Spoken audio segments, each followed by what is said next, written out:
June 19, 1944, Philippine Sea, roughly 140 nautical miles north of Yap Island.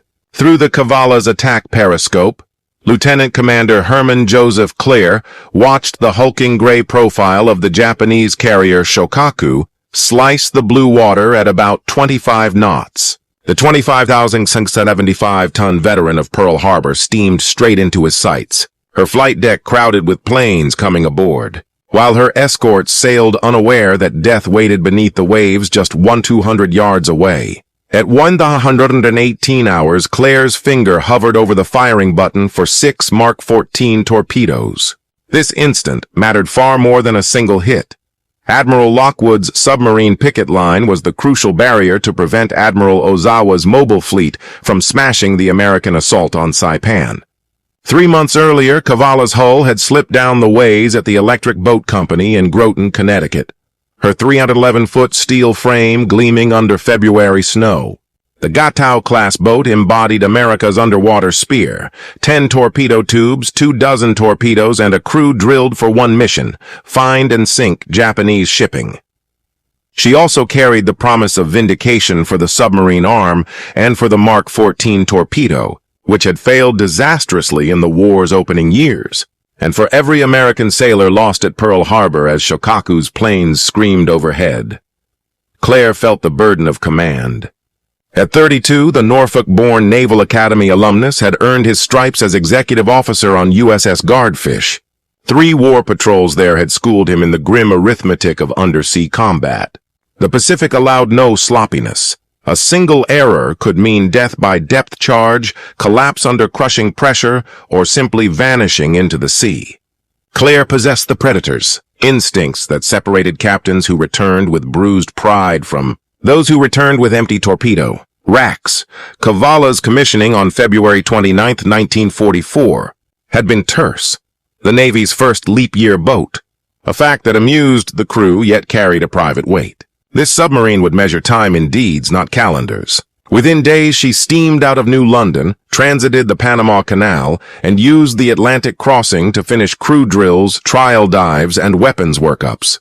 By May 9, 1944, Cavala was tied up at Pearl Harbor's submarine base. Every sailor aboard knew his post, every system had been checked, and the boat was ready for combat. At Camp Subak headquarters, Admiral Charles A. Lockwood spread intelligence across his desk and studied it with a practiced eye.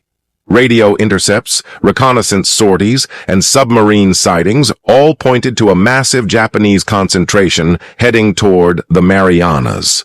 Operation Forager, the American invasion of Saipan, Guam, and Tinian, had drawn the response Lockwood expected. Admiral Jisuro Ozawa's mobile fleet steaming east from Toi with 9 carriers, and the largest body of Japanese naval air power since Midway. Lockwood traced routes across the Philippine Sea chart, aware that somewhere in those 2 million square miles, Ozawa's carriers would attempt to strike Task Force 58 and blunt the Marianas' offensive. Submarines would be the first line of defense, but not as lone prowlers. Lockwood devised a tactical innovation, a coordinated picket line. He sketched an imaginary 60-mile square across the sea, placed to intercept any force approaching the Marianas from the west. Boats like USS Albacore, USS Finbach, USS Bang, and USS Stingray would hold positions, each sweeping 270-degree arcs around a 30-mile radius. The center of the square stayed clear for American fleet movements, while a watched perimeter scanned and struck without warning. By June 13th, intercepts showed the enemy leaving Toi earlier than expected. Lockwood adjusted the submarine square 100 miles south and called for reinforcements. Cavala, originally slated to relieve USS Flying Fish in San Bernardino Strait, was rerouted into the carrier hunt. She had put to sea from Pearl Harbor on May 31st for her first war patrol, the Pacific stretching endless and deceptively serene above the perilous three-dimensional battlefield below. Her complement of 60 officers and men understood they were entering waters where 52 American submarines had already been lost, often with all hands. The Gatao class was American industry turned to war beneath the waves. Cavala's 1,525-ton surface displacement held fuel for an 11,000-mile cruising range, permitting patrols of up to 75 days. On the surface, General Motors diesels produced 5,400 horsepower. Submerged, electric motors offered 2,740 horsepower. Twin screws could push her to 20 knots on the surface or about 9 knots underwater, enough speed to catch merchantmen or to try to outpace a pursuing destroyer. Her real teeth were the torpedoes, 6 21-inch tubes forward and 4 aft that launched Mark 14 steam torpedoes. Each fish weighed roughly 3,000 pounds, packed a 643-pound Torpex charge, and could run some 4,500 yards at 46 knots. After 3 years of crippling flaws, running too deep, premature detonations, and dud rates above 50%, the Mark 14 had finally been corrected through Lockwood's relentless pressure on the Bureau of Ordnance. By 1944, it had become a dependable ship killer. Kler steered Cavala west as June lengthened, following great circle tracks toward the Philippines. The boat's routine bent to enemy air power, submerged before dawn, patrolling by day, surfacing after dark to recharge batteries and make fast runs.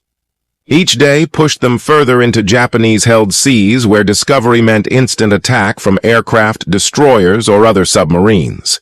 On June 8th, Cavala slipped inside the 500-meter circle around Marcus Island, a Japanese stronghold bristling with radar and planes. The crew kept constant watch, eyes on skies that could fill with attackers without warning. One afternoon, a muffled thump aft was followed by a whale surfacing near the stern in what looked like a pool of blood. The propeller cadence and vibration showed no change, so no damage to the screws was believed to have occurred. By June 14th, the weather across the Philippine Sea was shifting. Seas climbing, barometer falling, Kler recorded. June 19, 1944, Philippine Sea, about 140 nautical miles north of Yap Island. Through Cavala's attack periscope, Lieutenant Commander Herman Kler watched the broad gray form of the Japanese carrier Shokaku cut the blue water at roughly 25 knots. Her flight deck crowded with landing aircraft while her escort steamed on, unaware that lethal intent lay beneath the sea some 100 yards away. At 118 hours, Kler's finger hovered above the firing key for 6 Mark 14 torpedoes. This shot mattered far beyond a single sinking. Admiral Lockwood's submarine picket line was the crucial barrier between Admiral Ozawa's mobile fleet and the American invasion of Saipan. 3 months earlier, Cavala's hull had slid into the water at the Electric Boat Yard in Groton, Connecticut, her 311-foot frame bright against February snow. The Gatao-class submarine embodied America's undersea offense, 10 torpedo tubes, 24 fish, and a crew trained to hunt and destroy enemy shipping.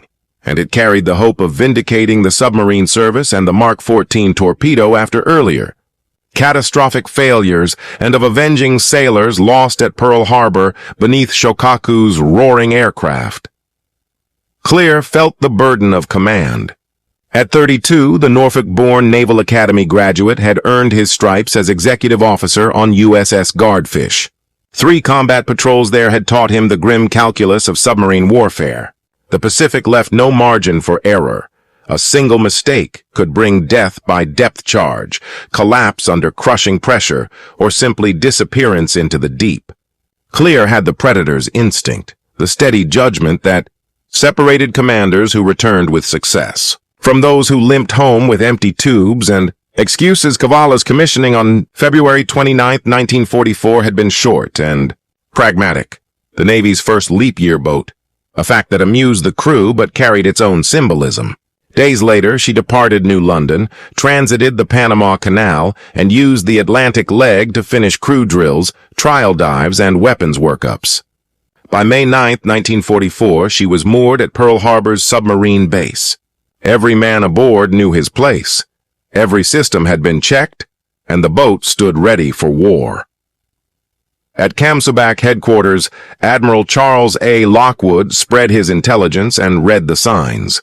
Radio intercepts, reconnaissance sorties, and submarine sightings all pointed to a major Japanese concentration moving toward the Marianas. Operation Forager. The American invasion of Saipan, Guam, and Tinian had provoked the response Lockwood expected. Admiral Jisuro Ozawa steaming east from Toi with 9 carriers and the largest assembly of Japanese naval aviation since Midway. Lockwood traced lines across the Philippine Sea and conceived a new defensive scheme. A coordinated submarine picket. He drew an imaginary 60-mile square positioned to intercept any force approaching the Marianas from the west. Boats such as USS Albacore, USS Finbach, USS Bang, and USS Stingray would hold stations and sweep 270-degree arcs within 30-mile radii around their posts. The square's center remained free for American fleet action while its perimeter was watched by vessels that neither slept nor gave warning before striking. By June 13th, intercepts showed the enemy, departing Toi earlier than expected. Lockwood shifted the picket 100 miles south and requested more assets. Cavala, originally scheduled to relieve USS Flying Fish in San Bernardino Strait, was reassigned to the carrier hunt. She had put to sea from Pearl Harbor on May 31st for her first war patrol. The Pacific opening wide and deceptively calm above a 3-dimensional battlefield in which danger could arrive from any direction. Her complement of 60 men knew they were entering waters where 52 American submarines had already been lost, often with all hands. The Gatao class was American industry applied to undersea war. Cavala's 1,525-ton surface displacement carried fuel for an 11,000-mile cruising range, enabling patrols up to 75 days. General Motors diesels delivered 5,400 horsepower on the surface. Submerged, electric motors provided 2,740 horsepower. Twin screws could drive her to about 20 knots surfaced or 9 knots submerged, enough speed to close with merchantmen or try to evade a destroyer. Her principal weapons were her torpedoes, 6 21-inch tubes forward and 4 aft that fired Mark 14 steam torpedoes. Each fish weighed roughly 3,000 pounds, packed a 643-pound Torpex charge, and could run about 4,500 yards at 46 knots. After 3 years of crippling faults, running too deep, premature detonations, and dud rates above 50%, the Mark 14 had finally been corrected through Lockwood's relentless pressure on the Bureau of Ordnance, and by 1944 it had become a reliable killer. Kler steamed Cavala west through lengthening June days. Following great circle routes toward the Philippines, the boat's routine bent to enemy air power. Down before dawn, patrol by day, up after dark to recharge batteries and make fast transits. Each day carried them deeper into Japanese-controlled seas, where discovery meant instant attack from aircraft, destroyers, or other submarines. On June 8th, Cavala slipped into the 500-meter circle around Marcus Island, a Japanese stronghold bristling with radar and planes. The crew kept ceaseless watch, eyes alert for attackers that could arrive without warning. One afternoon, a soft thud aft was followed by a whale surfacing near the stern in what looked like a pool of blood. The propeller rhythm and vibration showed no change, so no damage to the screws was believed to have occurred. By June 14th, weather across the Philippine Sea was shifting, seas rising and the barometer falling. Kler recorded heavy seas swept over the bridge and down the conning tower hatch, yet the boat suffered no serious damage. The worsening weather knocked out radio links with Pearl Harbor, even as it cloaked Cavala's approach toward her patrol sector off the eastern Philippines. Meanwhile, USS Flying Fish made the sighting that would ignite the largest carrier action in naval history. At 18:35 on June 15th, Flying Fish's periscope watch reported the unmistakable silhouettes of Japanese carriers and battleships steaming out of San Bernardino Strait. An hour later, USS Seahorse logged additional enemy units pushing north from Mindanao. Those reports reached Pearl Harbor and Admiral Nimitz's headquarters at the same time. The Japanese mobile fleet was moving east toward the Marianas. Lockwood immediately put his submarine picket line on alert. Albacore, Finbach, Bang, and Stingray were ordered to take their corner stations in the search square, while other boats, Cavala among them, were vectored to likely approach routes. What had seemed an empty ocean now teemed with hunters all aiming for the same prize, enemy carriers. At Toi Anchorage in the southwestern Philippines, Vice Admiral Jisaburo Ozawa had gathered the largest Japanese carrier force since Pearl Harbor, 9 carriers with roughly 430 aircraft, a number that on paper could overwhelm American forces. Numbers, however, masked crucial weaknesses. Veteran pilots had been expended in earlier battles and replaced by hastily trained flyers unsuited to demanding carrier work. Japanese airframes that once outclassed American types were now outmatched by improved Hellcats and Corsairs, and Japanese carriers still lagged in damage control systems and armor that had made U.S. flat tops more survivable. Taiho, Ozawa's new flagship at about 31,000 tons, boasted an armored flight deck and enhanced command facilities intended to coordinate the complex air operations of Operation Ago, but the Japanese plan depended on a delicate coordination between carrier strikes and land-based aircraft. The Americans had already struck hard. Preliminary raids by Task Force 58 had smashed much of the air strength in the Marianas, cutting the shuttle force Ozawa expected from about 500 planes to fewer than 100. A fact Ozawa did not know because he was operating on outdated assumptions. Cavala's orders shifted as the tactical picture changed. Once assigned to relieve flying fish in San Bernardino Strait, Kler was redirected on June 15th to intercept the Japanese task force roughly 350 miles east of the strait. The submarines were being repositioned like chess pieces across the Philippine Sea, each boat a potential checkmate against Ozawa's carriers. The first direct contact came at sunset on June 15th, when Cavala's radar picked up 4 targets at maximum range, whose signatures looked like a convoy guarded by destroyers. Kler executed a high-speed end-around to try to get ahead of the formation, racing through the night while calculating firing solutions for what appeared to be 2 tankers escorted by warships. Those tankers were part of a second support group trailing Ozawa from their anchorage at Guimaras, carrying the aviation gasoline and fuel oil necessary to keep the mobile fleet operating far from home bases. Sinking them would seriously hamper Ozawa's strike capability. Before Kler could close for attack, an escort detected Cavala and turned in. He ordered an emergency dive as searchlights swept the position. Depth charges detonated overhead, their concussions rattling the hull but inflicting no crippling damage. When Cavala surfaced hours later, the convoy had slipped away into the vast Pacific. Kler then faced the classic submarine captain's dilemma: chase the fuel ships or conserve strength for higher-value targets. Lockwood's reply made the priority clear. The tankers were important. Trail them. Attack when possible, report everything, and keep your spirits up. The last note a nod to Cavala's reported engine trouble, a mechanical ailment that could prove disastrous if high-speed running was forced by enemy destroyers. Mechanical limitations forced Kler to reduce speed at times, risking the escape of both tankers and carriers. The search pressed on through June 16th and 17 as Cavala followed intermittent contacts across hundreds of miles. Increased Japanese air activity forced frequent crash dives that slowed pursuit and complicated navigation. Persistence, however, began to pay off. At 20,000 hours on June 17th, Cavala's radar operator reported multiple echoes bearing west-southwest. Since the returns flickered at that distance, the skipper ordered the bow turned toward the contacts and ran at 4-engine speed to close. As the range tightened, more blips appeared on the scope. And by 2200, Kler was tracking what looked like a major task force. 15 or more large warships zigzagging east at roughly 19 knots. After days of searching, the mobile fleet under Ozawa had finally been found.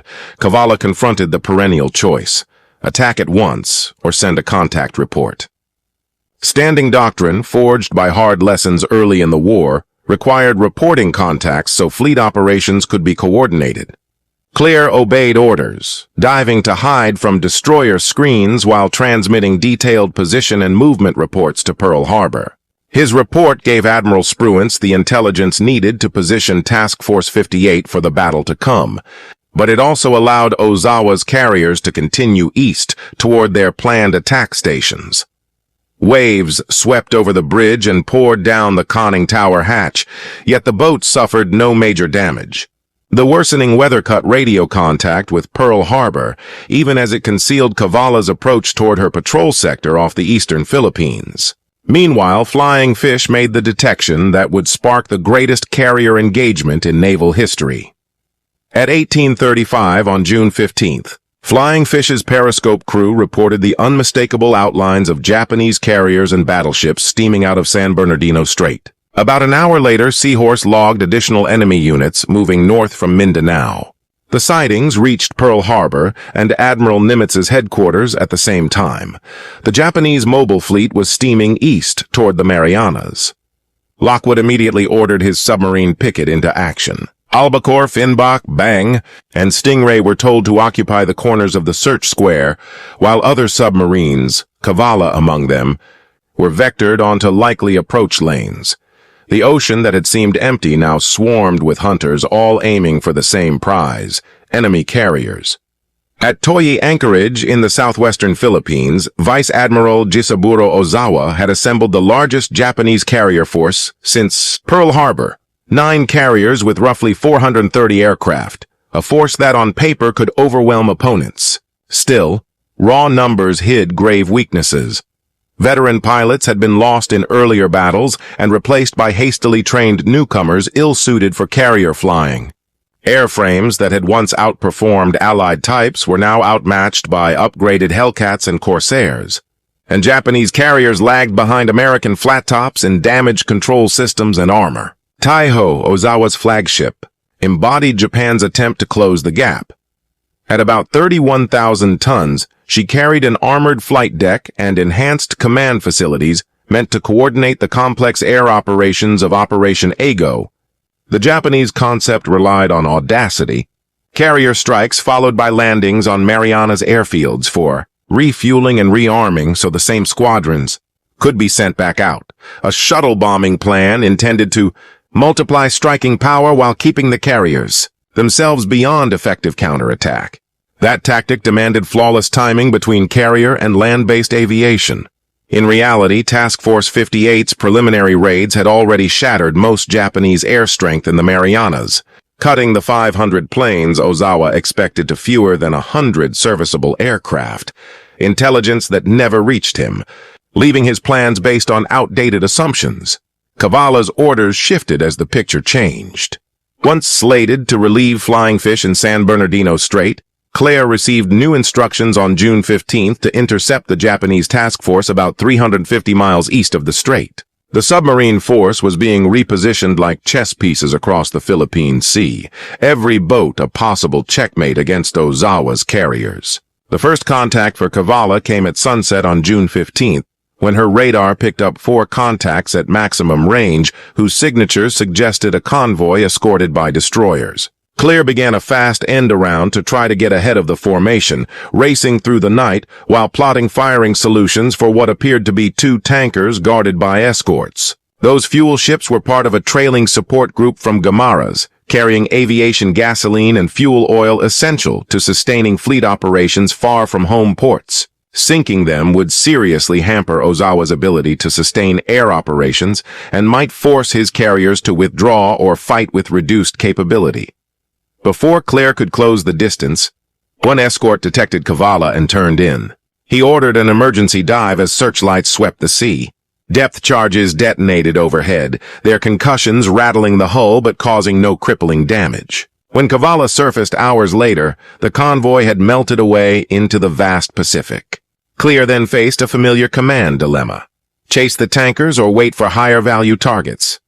Lockwood's answer was decisive. The tankers were vital. Trail them, attack when possible, report everything, and keep your chin up.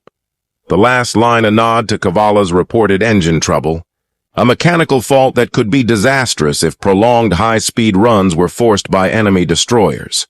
Lockwood's logic was straightforward. The tankers were likely bound to link up with Ozawa's main force and were fueling the fleet for extended operations against Task Force 58. By shadowing them, Cavala could both locate the carriers and threaten their logistics. Mechanical problems, however, forced Kler to throttle back at times, risking the escape of both tankers and carriers. The hunt dragged on through June 16th and 17 as Cavala chased intermittent contacts across hundreds of miles. Growing Japanese air activity forced frequent crash dives that slowed pursuit and made navigation harder, yet Kler's persistence was rewarded. At 20,000 hours on June 17th, Cavala's radar operator reported multiple echoes bearing west-southwest. Because the returns flickered at that range, the skipper ordered the bow turned toward the contacts and set four-engine speed to close. As range fell, more blips populated the scope, and by 2200 Kler was tracking what looked like a major task force, 15 or more large warships zigzagging east at about 19 knots. After days of searching, Ozawa's mobile fleet had finally been found. Cavala then confronted the classic choice for a submarine commander: strike immediately or send a contact report. Standing doctrine, born of hard lessons early in the war when uncoordinated attacks disrupted larger operations, mandated reporting before solo attacks. Kler obeyed, diving to hide from destroyer screens, while transmitting precise position and movement reports to Pearl Harbor. His report gave Admiral Spruance the intelligence needed to place Task Force 58 for the battle ahead. But it also allowed Ozawa's carriers to continue east toward their planned attack stations. The night of June 17-18 proved pivotal for both sides. Ozawa's carriers were closing on their planned launch points roughly 350 miles west of Task Force 58, a distance intended to let Japanese planes strike while keeping the carriers beyond the effective range of American carrier fighters, whose combat radius was markedly shorter than that of the attackers. Ozawa intended Dawn to bring massive coordinated strikes, supplemented by land-based aircraft from the Marianas. Mitscher's Task Force 58, however, boasted 15 carriers with about 956 aircraft organized into 4 task groups, each grouping 3 to 4 carriers backed by battleships, cruisers and destroyers, the largest carrier. Concentration ever assembled and able to project overwhelming air power. Across great distances, Mitscher nonetheless faced the same fuel and range dilemma that always constrained carrier operations. His planes could not reach Ozawa's ships without jeopardizing their ability to return. Admiral Raymond Spruance, commanding 5th Fleet from the heavy cruiser Indianapolis, had to juggle 2 priorities: keep Task Force 58 close enough to support the Saipan landings while seizing any chance to smash Japanese carrier aviation. Spruance chose to hold a defensive posture, positioning his carriers to repel attacks while maintaining support for the invasion, a decision that angered some. Mitscher and his staff pressed to steam west at first light and go on the offensive, arguing that annihilating Ozawa's fleet outweighed the risk of leaving Saipan less protected. Spruance stood firm, correctly betting the enemy would have to come to him. Dawn on June 19, 1944, broke clear across the Philippine Sea, and at 0530, Ozawa began launching the first of 4 planned strikes against Task Force 58. American radar had tracked incoming formations for more than an hour, giving Mitscher time to launch fighters and array his ships for concentrated anti-aircraft fire. What followed became known as the Great Marianas Turkey Shoot, a lopsided aerial slaughter, in which veteran American pilots flying improved Hellcats and Corsairs cut down waves of inexperienced Japanese aviators and obsolete machines. Combat air patrols caught many attackers while they were still miles from the American carriers, shooting down aircraft in numbers that stunned even seasoned flyers. Beneath the surface, American submarines readied their own blows.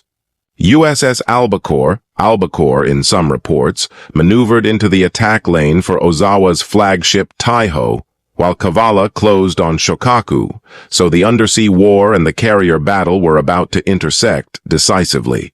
At about 800, Albacore launched 6 torpedoes at Taiho from roughly 5,300 yards. Lieutenant Commander James Blanchard was forced to fire by eye when his torpedo data computer failed at the moment of truth. 1 torpedo struck forward, rupturing aviation fuel tanks and filling the hangar with volatile vapor. At first, Taiho seemed to carry on. Speed maintained and flight operations continued, but faulty damage control choices would soon turn that damage lethal. 70 miles away, Cavala steamed toward her objective. Kler had trailed Ozawa's force through the previous night despite repeated destroyer drives and air searches, and as Japanese strike formations climbed away toward Task Force 58, the submarines slid into the ideal attack position.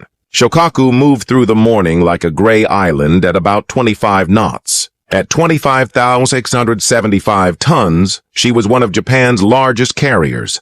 A veteran of the fleet actions since Pearl Harbor, whose flight deck now brimmed with returning planes being refueled and rearmed. Her screen was modest. A destroyer named Uric ES to starboard and light cruiser Yahagi plus heavy cruiser Myoko nearby, reflecting confidence in Japanese air cover and the distance from American forces. With Ozawa's carriers placed beyond the reach of U.S. carrier aircraft, submarines were the only immediate mortal threat. Cavala had kept contact for some 18 hours, surviving depth-charge barrages and aerial searches while shadowing the mobile fleet. At 10:39 a.m., she reached her assigned patrol station and soon picked up aircraft circling in the distance. Through the attack periscope, Kler made out the unmistakable outline of a large carrier and later called the sight too good to be true. Shokaku rolled at 25 knots, throwing big bow waves as she recovered aircraft. The forward deck crowded with service crews and planes, an ideal target for a torpedo salvo. Kler ordered battle stations and readied the boat for attack. Red lights were switched on to protect night-adapted eyes. Torpedo crews checked Mark 14 settings, and the torpedo data computer fed firing solutions, while Kler stole brief periscope observations to refine range and bearing. The approach demanded flawless timing and careful geometry. Cavala had to close Shokaku's track while staying hidden from the escort's search patterns. Destroyer Uric steamed some 2,500 yards to starboard, sonar sweeping for contacts but apparently not detecting the submarine. The two cruisers were fore and to port, their own acoustic signatures creating interference that actually helped mask Cavala's approach. Shokaku's steady course into the southeast wind for recovery operations made her speed and heading predictable. And Cavala achieved the textbook 90-degree track angle, the ideal position to fire across the carrier's bows rather than chase from astern or attack head-on. At 11:11 a.m., with Shokaku closing to roughly 1,200 yards and bearing down, Kler gave the order. Fire 1, Fire 2, Fire 3, Fire 4, Fire 5, Fire 6. 6 Mark 14. Torpedoes slid from their tubes in sequence, their steam turbines building speed to about 46 knots as they raced toward the vast target. Each torpedo had been set to run at approximately 15 feet, aimed to strike below the waterline and reach vital compartments. Kler kept periscope exposure to a minimum, raised only 3 times in the final run, and then Cavala dove deep to escape while the escorts reacted. The sounds every submariner fears came through the hull as enemy screws sped up and turned toward the attack sector. Eurykis had sighted torpedo wakes and raced to counterattack. Then came the detonations. 3 enormous explosions rocked Cavala as Mark 14 warheads hit home. Shokaku reeled under the blasts, her starboard side torn open where torpedoes struck forward aviation fuel tanks near the main hangar. The blows were placed to wreak maximum havoc, with at least one hit near forward bomb stowage and others rupturing fuel lines and flooding machinery spaces. Within minutes, the carrier's prospects were grimly sealed.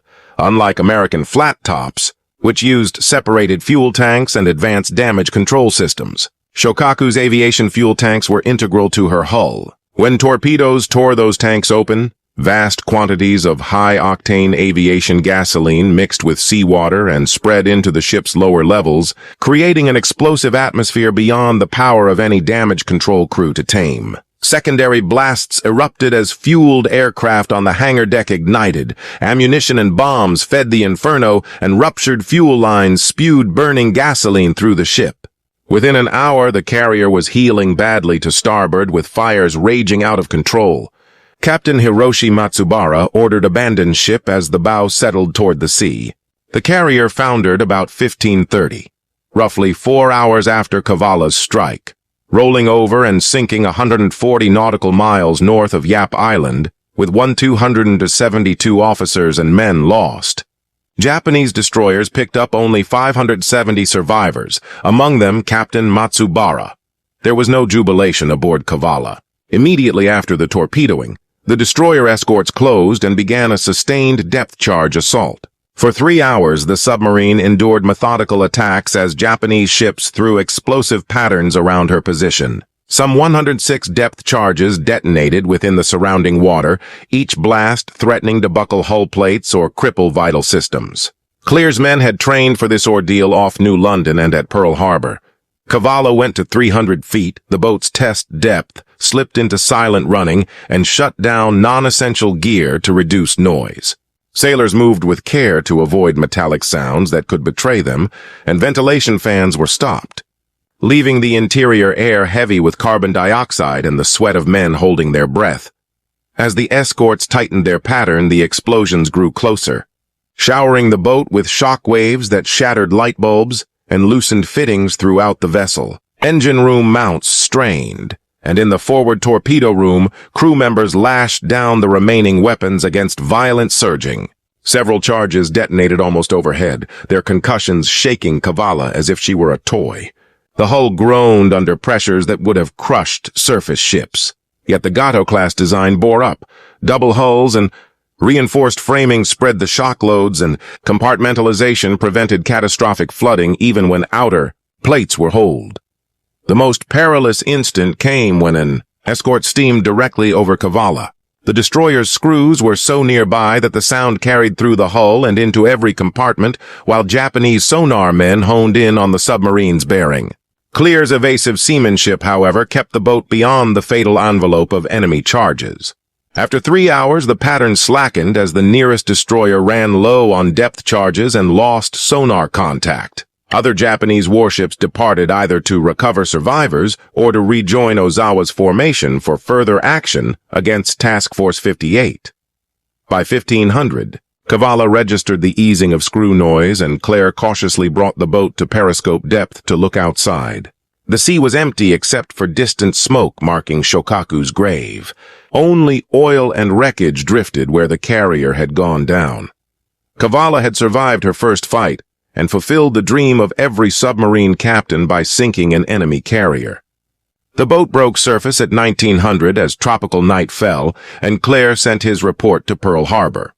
He had struck the Shokaku-class carrier with 3 of 6 torpedoes, endured roughly a 3-hour depth charge barrage of about 105 charges, heard multiple catastrophic explosions after the attack, and believed the carrier had sunk. Admiral Lockwood's reply combined professional pride with strategic perspective. "Beautiful work, Cavala. 1 carrier down, 8 more to go." The message acknowledged the crew's victory while reminding them the larger battle across the Philippine Sea continued. Ozawa still kept 8 carriers afloat, and Japanese aircraft continued to press attacks against Task Force 58 despite crippling losses to American fighters. But the submarine strikes of June 19th had fatally weakened the offensive. USS Albacore's torpedo had inflicted mortal damage on flagship Taiho, which would explode and sink that afternoon due largely to poor damage control, and Cavala had put Shokaku on the bottom. 2 of Ozawa's 9 carriers lost, along with irreplaceable planes and veteran air crews. Shokaku's destruction stunned Japanese naval leaders.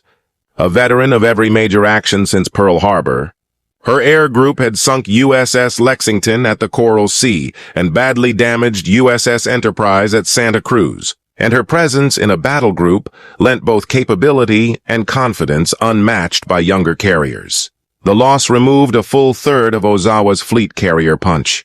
Of the fleet carriers present in the Philippine Sea, only Taiho, Shokaku, and Zuikaku were true fleet carriers, and with 2 gone, the mobile force fell back on light and converted carriers that lacked the aircraft capacity and resilience of purpose-built flat tops. The June 19th submarine attacks also validated Admiral Lockwood's idea of a coordinated picket line, which placed submarines at likely interception points instead of leaving them to operate in isolation. ComSubPac's approach maximized contact opportunities and ensured submarine commanders fed timely sightings into the larger battle plan. The tactic would be honed and expanded in subsequent operations and would play a major role in strangling Japanese merchant shipping. For Cavala, the action vindicated long months of training. The crew executed under fire. American undersea tactics and equipment had matured into a decisive instrument, and the Mark 14 torpedo, long plagued by faults, had finally performed as intended, with all 3 hits detonating at proper depth. Cavala remained on patrol for another month, searching Philippine Sea lanes and nearby waters, but after the mobile fleet's defeat, most Japanese shipping withdrew and targets grew scarce. When she returned to Majuro on July 25, 1944, her only later sinking was a small sampan encountered near the end of the patrol. The boat's feat did not go unnoticed. President Franklin D. Roosevelt personally awarded Cavala the Presidential Unit Citation, one of the Navy's highest unit honors. Some sailors received Purple Hearts for wounds suffered during the depth charge barrage, and Kler was decorated with the Navy Cross for conspicuous heroism. But the deepest praise came from other submariners who knew what it took to slip past Japanese screens and sink a major warship. The fighting in the Philippine Sea did not end with Cavala's strike. On June 20th, American carrier planes pursued the withdrawing Japanese force, sinking the carrier Hiyo and damaging other vessels in a long-range raid that exhausted men and machines alike. Still, the decisive blows had been dealt on June 19th, when submarine attacks shattered Japanese carrier strength before it could seriously menace American operations. The consequences were sweeping. Japan's carrier air arm never recovered from the losses suffered in the Marianas. With well over 600 aircraft destroyed across 2 days of fighting and many veteran pilots lost. The mobile fleet lingered on in name for months, but its carriers were largely shells, crewed by inexperienced aviators in obsolete machines. American forces completed Saipan on July 9, 1944, seized Tinian by August 1st, and took Guam on August 10th. The Marianas then became bases for B-29 superfortresses that would bring strategic bombing to the Japanese home islands, achieving the very objective that had drawn Ozawa's fleet out. From that moment, Japan fought a shrinking, defensive war against opponents whose industrial and technological advantages only widened. For USS Cavala, the first patrol marked the start of a notable combat record. She went on to conduct 5 more war patrols, sinking the destroyer Shimatsuki and several merchantmen while supporting Allied operations across the Pacific, and her crew became among the Navy's most seasoned undersea teams. After the war, Cavala was converted into a hunter-killer platform for anti-submarine work and later used to test new sonar systems. Decommissioned in 1968, she was preserved as a museum ship at Galveston, Texas, where visitors can still see the cramped spaces and intricate gear that 50-plus sailors once used to send one of Japan's premier carriers to the bottom. Herman Kler's career likewise advanced. He rose to captain and ultimately rear admiral, commanded naval forces in the Philippines during the Vietnam era, and served as commander of the 6th Naval District in Charleston, South Carolina. His conduct during Cavala's patrol became required study at the Naval War College and in submarine schools.